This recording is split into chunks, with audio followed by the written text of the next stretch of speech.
Hello. कैसे हैं आप लोग? सब अच्छे हैं? कैसे चल रही है आप लोगों की पढ़ाई लिखाई? अच्छी चल रही होगी। ये जो वीडियो है ये दो पार्ट में आएगा। इस वीडियो में हम कंप्लीट पेपर एनालिसिस करेंगे।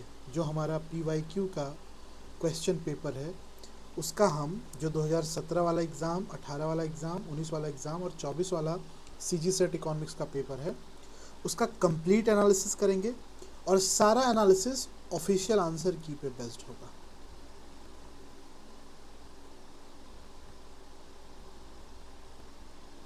सब कुछ ऑफिशियल आंसर की पे बेस्ड होगा। इसमें क्या क्या हम इंक्लूड किए हुए हैं, तो 4 साल का पेपर इंक्लूड किए हुए हैं जिसमें से 2017 वाला, 18 वाला, 19 वाला और 24 वाला है। टोटल 425 क्वेश्चन है।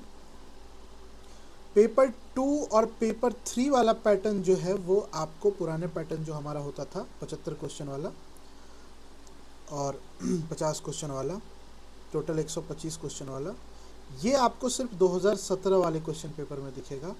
बाकी के जो पेपर्स हैं वो सारे पेपर्स आपको सिंगल पेपर मिलेगा जिसमें 100 क्वेश्चन होता है इकोनॉमिक्स पेपर 2 में। ठीक है, 10 यूनिट के बारे में हम बात करेंगे और सब कुछ बात करेंगे। ट्रेंड एनालिसिस, एक इकोनॉमिस्ट का जो काम होता है वो हम लोग करेंगे, है ना। आप स्टैटिस्टिक्स और इकोनॉमेट्रिक्स पढ़ते हैं, क्यों पढ़ते हैं? इसी एनालिसिस के लिए तो पढ़ते हैं। तो ये देखिए, सबसे पहले आपके सामने 2024 वाला पेपर का एक एनालिसिस है, यूनिट वाइज डिस्ट्रीब्यूशन। आपको देख के क्या लग रहा है कि सबसे बड़ा यूनिट जो है वो है माइक्रो इकोनॉमिक्स, और सबसे छोटा यूनिट आपको कौन सा लग रहा है? तो जो सबसे छोटा यूनिट है वो है इंडियन इकोनॉमी वाला। इससे सबसे ज़्यादा सवाल पूछे गए थे और इससे सबसे कम सवाल पूछे गए थे। आप देखेंगे तो जो स्टैटिस्टिक्स एंड इकोनॉमेट्रिक्स है, मैथमेटिकल इकोनॉमिक्स है, ठीक है, उसके बाद आपका इंटरनेशनल इकोनॉमिक्स है, पब्लिक इकोनॉमिक्स है, मनी बैंकिंग है और आपका ग्रोथ एंड डेवलपमेंट है ना, इससे भर भर के सवाल पूछे गए हैं।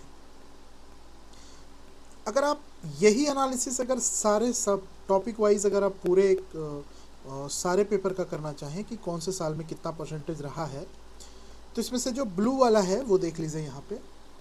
ब्लू वाला जो है वो 2017 का पेपर है, रेड वाला 18 का, ग्रीन वाला 19 का और पर्पल वाला 24 का। तो उस हिसाब से अगर आप देखें तो जो आपको इंडियन इकोनॉमी दिखेगा उसमें देखिए 17 में इंडियन इकोनॉमी में सबसे ज़्यादा सवाल था। 2017 के पेपर में इंडियन इकोनॉमी बहुत ज़बरदस्त था। फिर उसका ट्रेंड जो है वो घटा और 2018 में कम हुआ। जो 18 में पेपर था वही 19 में भी पेपर रहा और 24 वाले पेपर में एकदम कम हो गया। तो इस हिसाब से हम ये कह सकते हैं कि 25 में कम होना चाहिए, पर ये कम नहीं होगा, 25 में ये बढ़ेगा। इसका मतलब 2026 वाला जो पेपर, तो 2026 वाला जो पेपर होने वाला है, यहाँ पे आपका इंडियन इकॉनमी, भारतीय अर्थव्यवस्था जो है उसका कंट्रीब्यूशन बढ़ेगा, उसका रोल अब बढ़ेगा। अगर आप इन्वायरमेंटल और डेमोग्राफी की बात करें तो 24 में अच्छा खासा सवाल पूछा गया है और वैसे भी ये उभरता हुआ टॉपिक है। 17-18 में सेम 19 में थोड़ा कम, पर 24 में ये बूम कर गया। ठीक है, अगर आप समृद्धि और विकास वाला चैप्टर देखें, ग्रोथ एंड डेवलपमेंट वाला, तो आपको दिखेगा कि 17 वाले पेपर में बहुत अच्छा खासा है, 18 में कम हुआ, 19 और 24 में सेम सिमिलर रहा है। ये आपको एक बढ़ता हुआ ट्रेंड दिखेगा, ये हर साल बढ़ रहा है। यहाँ भी आपको दिखेगा, पर जो इसका बढ़ने का रेट है वो यहाँ से जितना बढ़ा उससे ज़्यादा यहाँ बढ़ा और फिर थोड़ा कम बढ़ा है, मतलब इस बार भी थोड़ा ज़्यादा बढ़ेगा। वैसे भी पब्लिक फाइनेंस तो इम्पॉर्टेंट है। इंटरनेशनल इकोनॉमिक्स देखें, 17 से जब 18 वाला पेपर हुआ है तो इतना ज़्यादा गैप है और फिर वहाँ से धड़ाम नीचे गिरता है और फिर ये ज़रा सा ऊपर बढ़ता है। इस बार थोड़ा ऊपर बढ़ेगा क्योंकि इंटरनेशनल इकोनॉमिक्स बहुत न्यूज़ में रहा है। ये मैथ ही को देखिए, 18 में तो सवाल ही नहीं है इसके। उसके बाद ये स्टैटिस्टिक्स एंड इकोनॉमेट्रिक्स है, बढ़ रहा है, घट रहा है, बढ़ रहा है घट रहा है, सिंपल सा ट्रेंड है। मैक्रो का भी वही हाल है, पर आप माइक्रो का देखें, सबसे ज़्यादा सवाल अगर किसी यूनिट से पूछा जा रहा है तो वो माइक्रो है। माइक्रो 17 में भी इतना सवाल, 18 में इतना, 19 में इतना, 20 में, 24 में इतना। माइक्रो से बहुत ज़्यादा सवाल पूछे जा रहे हैं। आप यहाँ भी देख सकते हैं, आप यहाँ देखिए, माइक्रो से 17 में 24 सवाल, 18 में 17 सवाल। ठीक है, आप देख लीजिए किसी और यूनिट, कोई भी और यूनिट 20 में, इंडियन इकोनॉमी 17 में सिर्फ 27 सवाल है। इंडियन इकोनॉमी 27, माइक्रो 24, बाकी सब जो है वो 15 से कम है। Growth and development 16। यहाँ देखिए माइक्रो 17, मैक्रो 16, बाकी फिर आपका अंतर्राष्ट्रीय अर्थशास्त्र 16। इसका मतलब है कि यहाँ पे आपको जो ट्रेंड दिख रहा है वो दिख रहा है कि माइक्रो, इंडियन इकोनॉमी और ग्रोथ एंड डेवलपमेंट बूम किया, और 18 में आपको फिर माइक्रो, अंतर्राष्ट्रीय अर्थशास्त्र और मैक्रो बूम किया। यहाँ पे आपको दिख रहा है कि माइक्रो, मैक्रो और इंडियन इकोनॉमी बूम किया। मतलब 3 ऐसे टॉपिक हैं जो हर साल बूम कर जाते हैं, बाकियों की तुलना में उससे अच्छे खासे सवाल आ जाते हैं। यहाँ पे आप अगर देखना चाहें तो माइक्रो से 22 है, यानी माइक्रो नॉन नेगोशिएबल है। व्यष्टि अर्थशास्त्र को आपको अच्छे से करना पड़ेगा। ठीक है, 24 में 22 सवाल थे। इसका मतलब माइक्रो का जो ट्रेंड है वो अप हो रहा है, बढ़ रहा है। मैक्रो का घट रहा है, ये सारे अप हैं, ये डाउन हो रहा है, ये अप हो रहा है, ये डाउन। आपको ये सीट मिल जाएगा, ठीक है, हम आपको ये सीट दे देंगे, एनालिसिस का ये सीट है, वो सीट आपको मिल जाएगा। फिलहाल देखिए, ये है हमारा क्वेश्चन, मास्टर क्वेश्चन बैंक। यहाँ पे देखिए आपको क्या क्या दिया हुआ है।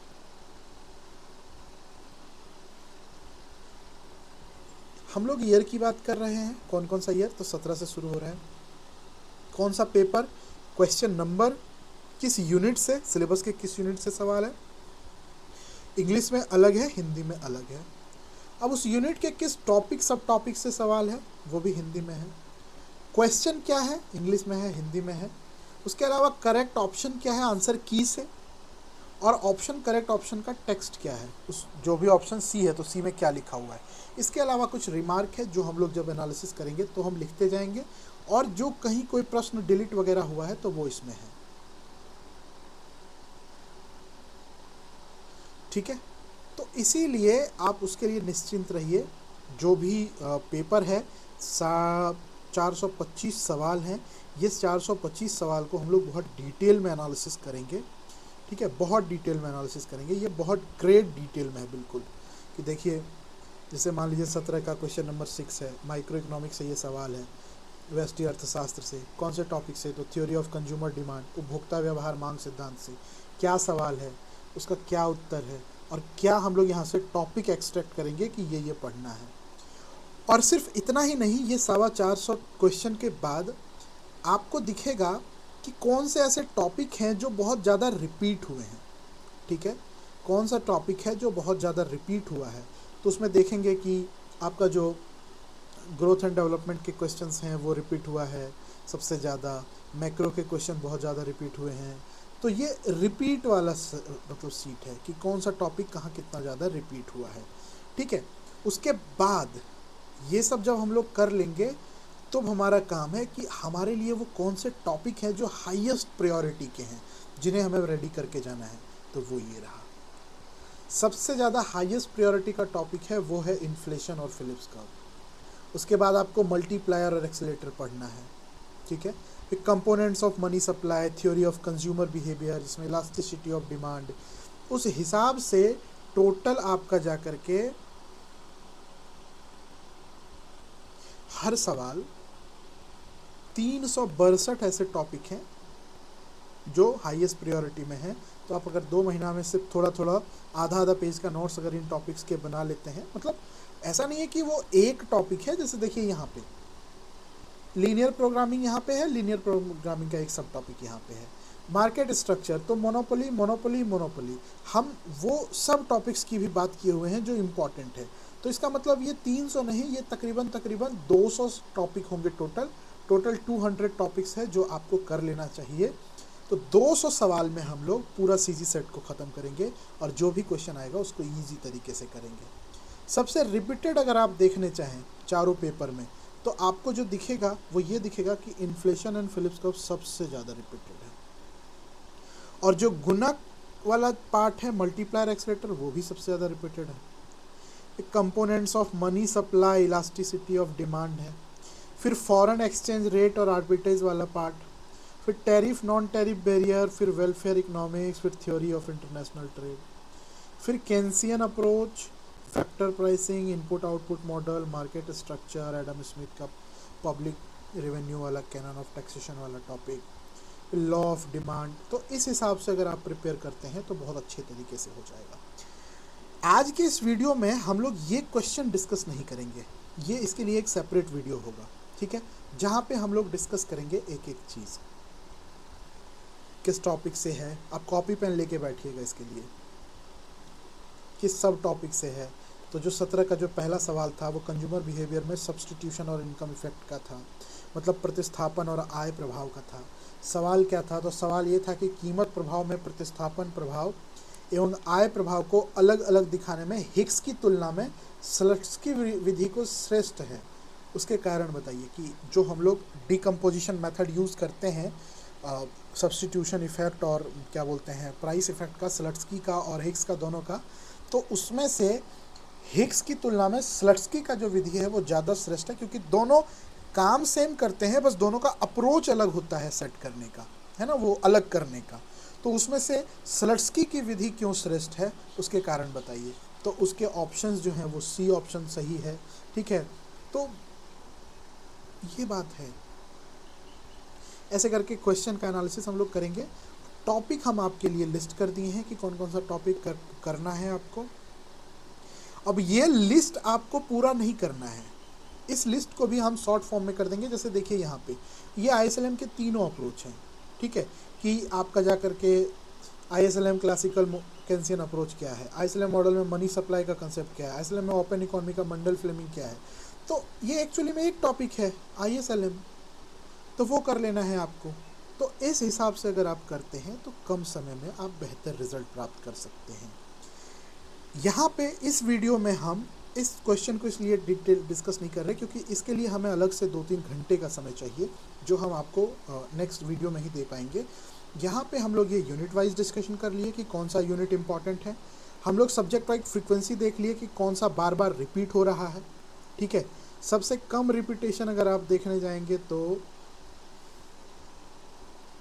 इधर दिखेगा आपको इन्वायरमेंटल और डेमोग्राफी वाला टॉपिक, क्योंकि नया सब्जेक्ट है एक तरह से समझिए तो हम लोगों के लिए। और सबसे ज़्यादा आपको इन्फ्लेशन वाला टॉपिक रिपीटेड दिख रहा है। मनी सप्लाई मतलब माइक्रो इकोनॉमिक्स में भी इलास्टिसिटी ऑफ डिमांड वाला टॉपिक जो है वो बहुत ज़्यादा दिख रहा है ना। तो ये सब अगर आप करके चलते हैं तो आपका ये बहुत जल्दी कंप्लीट हो जाएगा। ये कुछ और डिटेल है, ये पीडीएफ आपको हम पीडीएफ नहीं, ये एक्सेल सीट हम आपको प्रोवाइड करा देंगे। उसके लिए आप मेरे नंबर पे बात कर लीजिएगा और हम टेलीग्राम का चैनल बना करके आपको लिंक पिन कमेंट में दे देंगे, तो वहाँ से आप टेलीग्राम भी ज्वाइन कर लीजिएगा, ठीक है। फिलहाल इस वीडियो में हम बहुत ज़्यादा डिस्कशन नहीं कर रहे हैं, हम जो डिस्कशन करेंगे वो अगले वीडियो में डिस्कशन करेंगे। ये पूरा मास्टर क्वेश्चन बैंक 425 क्वेश्चन पूरा का पूरा डिस्कस करेंगे। ये अभी सिर्फ आपको दिखा रहे थे कि आपको कैसे एनालिसिस करके पढ़ना चाहिए, हवा में नहीं पढ़ना चाहिए। हवा में अगर आप पढ़ते हैं तो उसका फ़ायदा आपको नहीं होगा, क्योंकि ये सीजी सेट का पीवाईक्यू है। ये ट्रेंड एनालिसिस करना इकोनॉमिस्ट का काम होता है, और आप इकोनॉमिक्स के स्टूडेंट हैं तो आप ये ट्रेंड एनालिसिस करके ही पढ़ें, तो आप मिनिमम रिसोर्सेज पे मैक्सिमम रिजल्ट दे सकते हैं। और वो इकोनॉमिक्स का कोर थीम है कि स्केयरसिटी में कैसे आप रिसोर्सेज का बेस्ट यूज़ करते हैं। तो चॉइस आपका है, आप बात करके देख लीजिएगा। आपको नेक्स्ट वीडियो में हम देते हैं ये मास्टर क्वेश्चन बैंक का 425 क्वेश्चन का एक डीप एनालिसिस, ठीक है। तो मिलते हैं अगले वीडियो में, तब तक के लिए जय हिंद, जय भारत।